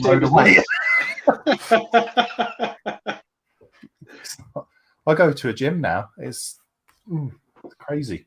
Oh, give over. I'm serious. Now, what did you do during the day? The well, coronavirus broke out or something? Do you know what? No, you do that keto thing, don't you? I do, you do meal preps and most mornings meal prep, and I went when they said it, I was like, well, they better fucking freeze my subscription because I'm not paying for it if they're closed. And sure enough, they did. So I was all right. No, you have lost a lot of weight though, haven't you? Yeah. Yeah, I have. Carl needed Chris like Jesus needed Judas. That's right. And just remember why you're getting fucking Easter eggs this weekend, you cunt. I saw a post today, actually, like someone put, be like Jesus this weekend and stay in or something. There was a picture of the fucking rock in front of the cave where they'd fucking buried him or something. So we're into the last 20 minutes nearly, and I want to get 20 minutes? Yeah, you lot have kind of behaved, so I want to get on a little controversial subject.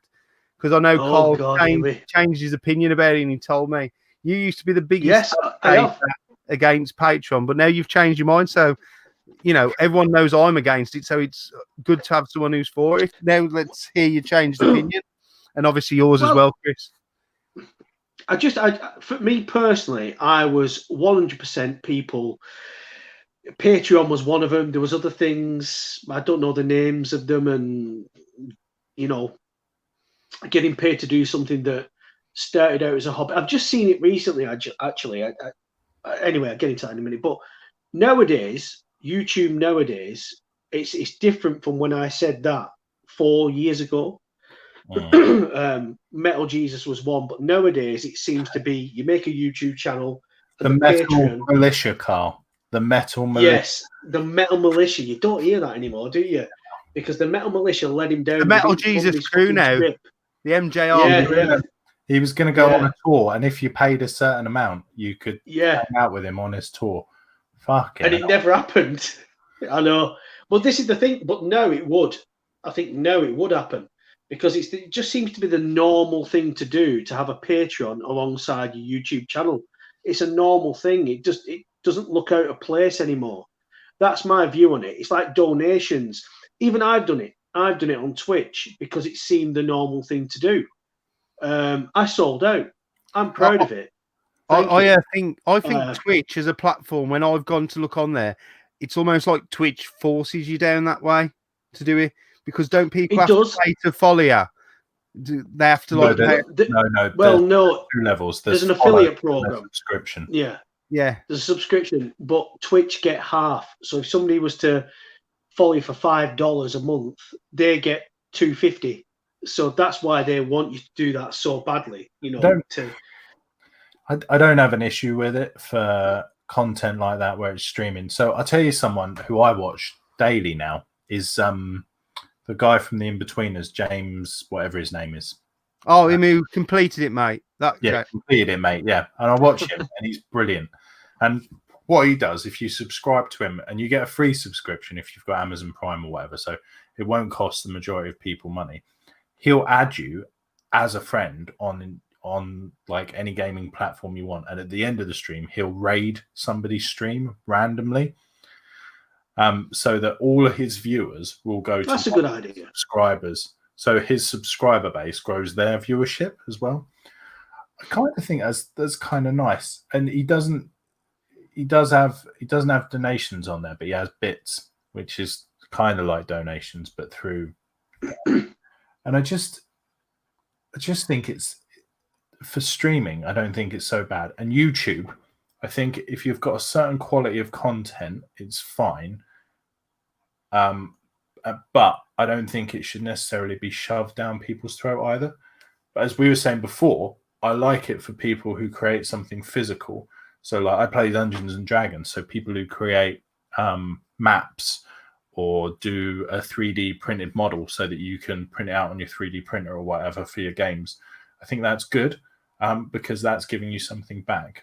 But I don't think that Patreon fits into the streaming model as much, but it might do for people who create high quality videos. For example, guys like the Game Chasers, the quality of their stuff is brilliant and it's consistent. So you know why you're supporting them through. So you're supporting them to make a movie or whatever. I don't think there's anything bad in that, but I think that somebody who's just trying it on.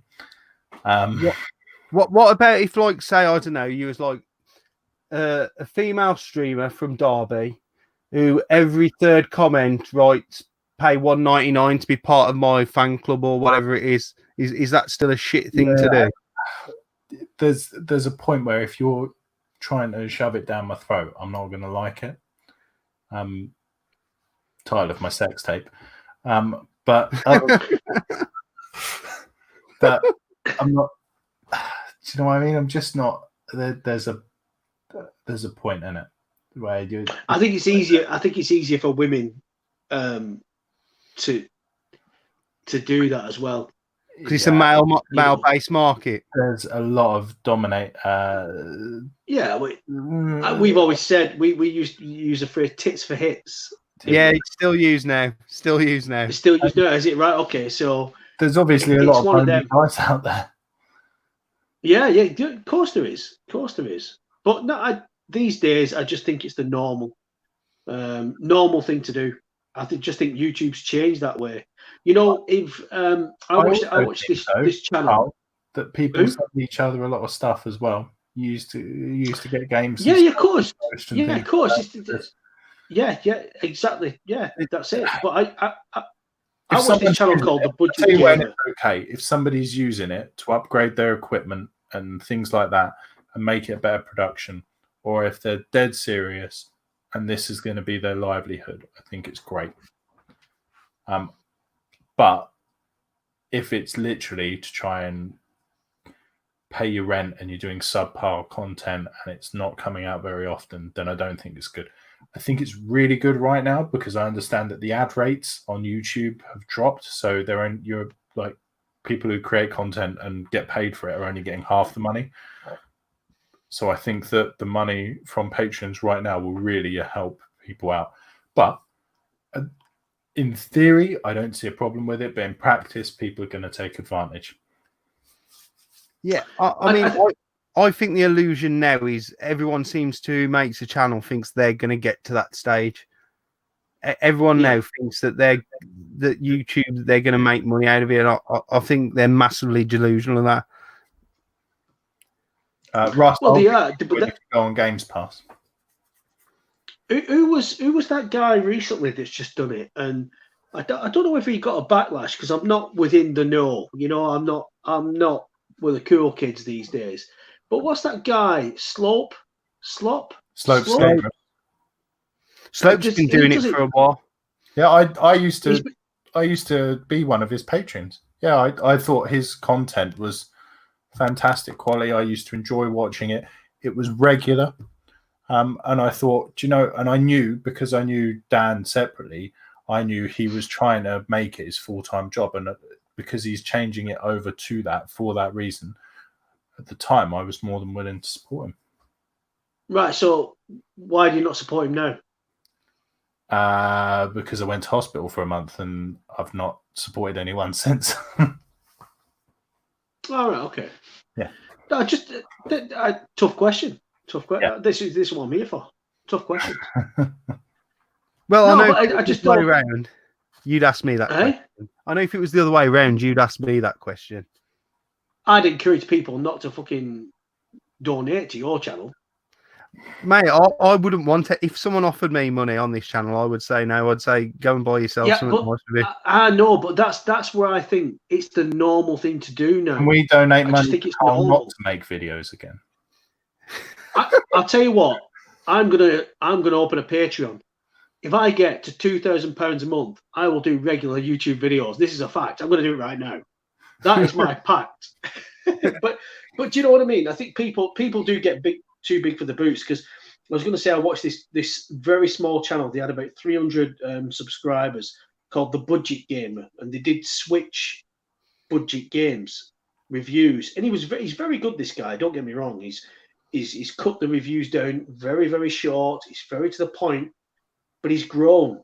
In 1 year, he's just grown and grown and grown, and now he's at like 3,000-4,000, not maybe more. I don't know, but now at the start of his videos, he says, "Hi, I'm the Budget Gamer. If you like what you see, here's the Patreon." And you know what I mean? You did this when you were small for the enjoyment of sharing, doing reviews and stuff like that. But now you want to get paid, and that's fine. This is what I'm saying. This is where it seems to be the normal thing to do. It's just normal. There's a few It's channels changed that since I had a watch problem with it.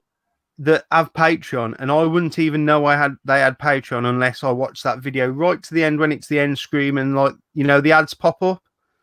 Yeah. Or if I go into their description, they never mention it in the video. So then it's more like, if you're someone who's looking to support, then you have to look for it rather than them throwing it down your throat. It comes up first. My favorite one is like, I'm pretty sure Bithead did it, like saying, if I didn't have this Patreon, I'm going to have to stop making videos for you. Now, to me, that's like emotional blackmail to his supporters in a way. There's a Okay. Transformer reviewer I watch called Thew, and at the end he gives a random patron shout out. So he's got a patron, and he's shouting out one particular person, but all of his patrons are listed. But it's his job, and he's reviewing these things for adult collectors or nerds or whatever to such a good level, and he's so comedy based, I can completely understand it. So Thew's awesome reviews, yes. Girl bending over while talking about Mario, not so sure, unless or Horry bending over talking about something Horry. in such a good way. Do you know what I mean? It's a line. Right, I think we will actually finish off with a gaming question. I don't know if either of you two know about it. It's from a lad up north, 89 again.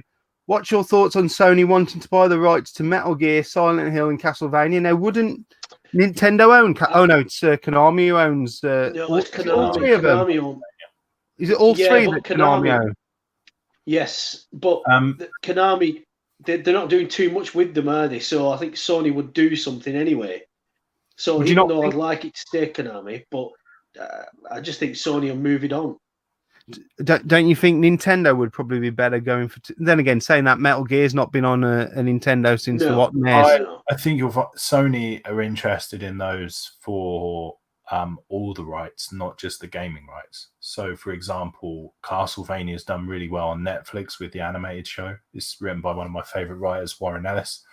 And Metal Gear it's made for movies, man. That whole series is made for a AAA movie.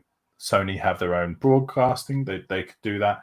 And I think that's why they want it, not just to say up yours to Kojima or whatever. They want to do that specific. They want those franchises because it'll be a multi venture. It won't just be gaming. It'll be. Are Nintendo going to want to try and put a spanner in that work though? Because I'm guessing that two of the highest selling amiibos are going to be the Metal Gears and the Castlevania ones, and obviously it affects their Smash Brothers franchise. because they're not going to be able to Well- put them in then once Sony own them. I don't think Sony are going to let them have that involvement. I think. Well, you'd be on the next console then anyway, wouldn't you? Yeah. You'd be. That's already been done for the Switch. So I think if that's going to happen now, it's going to be for the next Smash Brothers. But I believe they're not going to do another Smash Brothers. That's what they're. You know what I mean? I think So Sony, the amiibos for those. they're going to be hurting right now more than Microsoft, Yeah. more than Nintendo, because their thumbs are in so many pies. This whole situation would have hurt them a lot more economically. They're going to be, the TVs aren't going to be being sold, etc., etc. The phones, they're going to need something when they come back to hit hard with. Maybe it's what PS5. That's what they're going to do.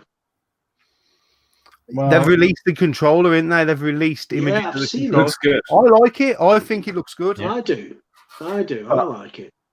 The PS5, they're going to have to do it one of two ways. They're either going to have to sell it at a loss and then hope to make the money back on the games. But I think in this current climate and how they've been now and how much electronics parts cost, they're going to have to sell it at cost. Yeah. Yeah, I think I can see him charging some ridiculous price like 600 quid, but it needs to be 350 max, I think. And I just think that those two figures are just so far apart. I think Sony are known for undercutting anyway and hoping they'll make it back on the games. And I'd have to say Sony's probably got the better library than Xbox currently. Yeah, of course. Yeah, definitely. From an exclusives point of view, for sure, the Sony lineup is phenomenal. Even the timed stuff is brilliant. I got my Xbox in a Black Friday sale, and I got it specifically for Games Pass. It's pure digital. I paid 110 quid for it. I wouldn't ever pay more than that. You got to think 110 quid with a controller. It had a 3 month of Games Pass, and then I bought 3 months for £1 a month. It's just fantastic. And on that note, can I just go for a piss? Cheers. Yeah. Thanks. Well, because we're going to finish in a sec. Raz was just mentioning a great channel there, by the way, Bithead 1000. Yeah. Raz, if he released stuff on a frequent basis, I would absolutely look into supporting him somehow, because his stuff is phenomenal. He has gone Patreon and he is releasing stuff more frequently. And what I'm not a big Bithead fan, but what I will say is people who I know and in groups and who've been Bithead fans before have said in recent months since he's gone down the Patreon road, his stuff is not as good as what it used to be. Okay, that's a shame. I haven't looked into him in ages, but maybe I'll have a look into it.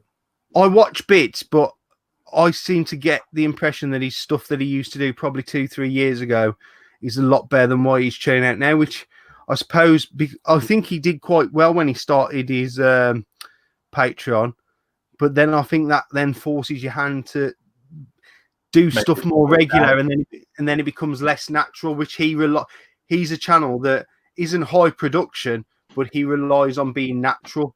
And if that starts coming away from his channel, then you're not paying for what you were paying for. Is this bloke living under a stone?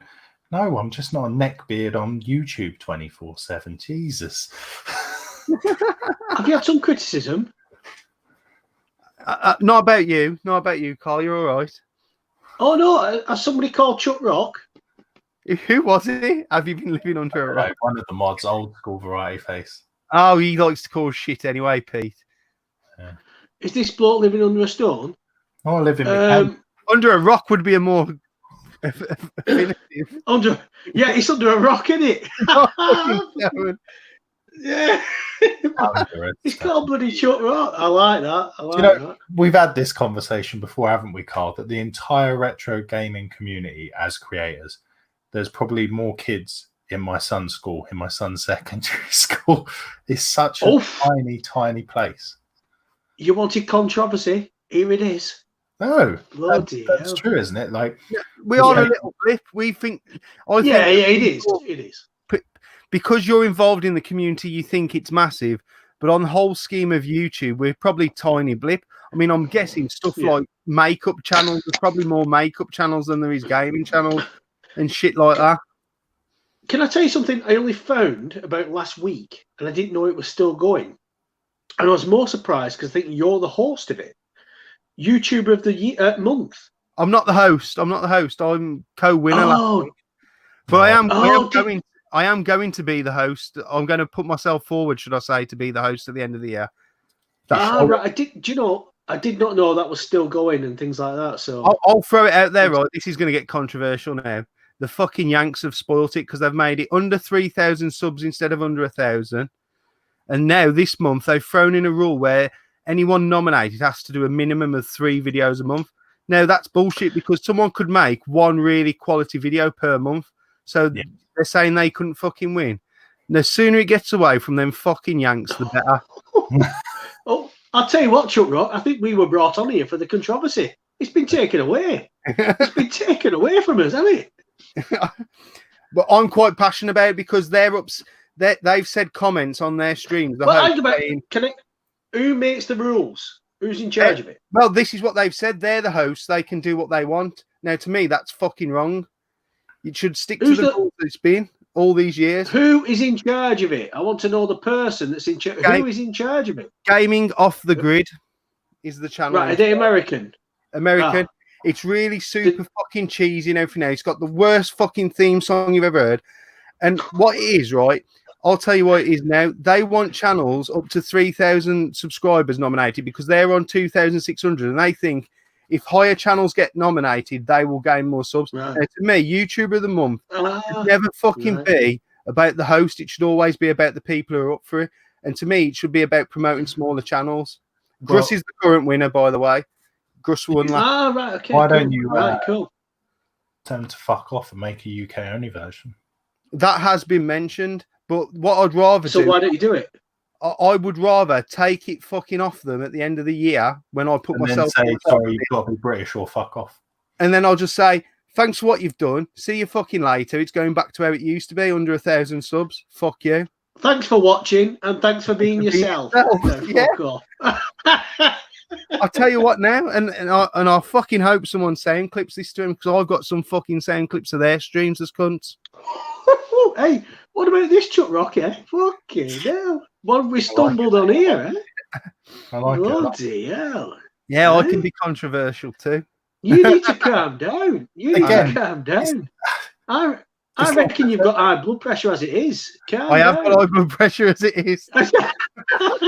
One of KSI's pubic hairs on Instagram would get more hits than the average pickup video. I don't know what. It would. It would, wouldn't it?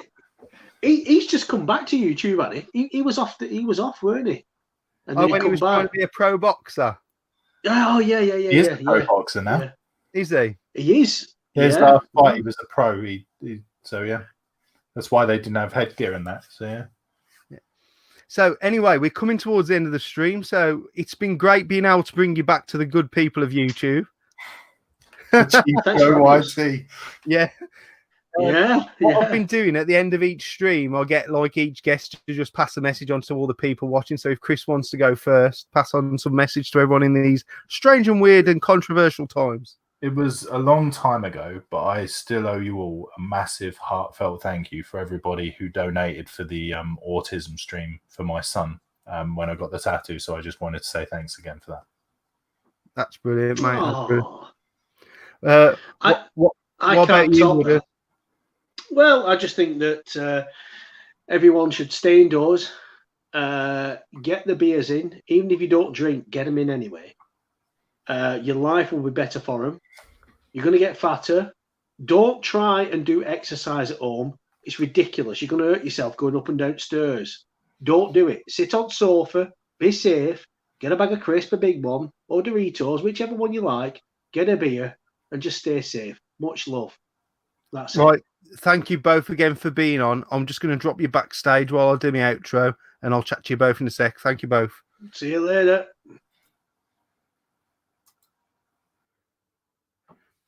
Thank you, guys. You'll agree we'll have had a couple of guests. Not as controversial as I thought they would be. I think they're both happy to be back on the tubes and talk to people, and I hope they do bring the two fat bastards back. Thank you all for watching. I hope you'll be back tomorrow. I've got a stream on tomorrow. I've got a stream on Saturday. And if you could all, right now, once this finishes, go over to the Platinum Gamers and Movies channel. Tell him Dane's sent you and say hello to Tony. Take it easy.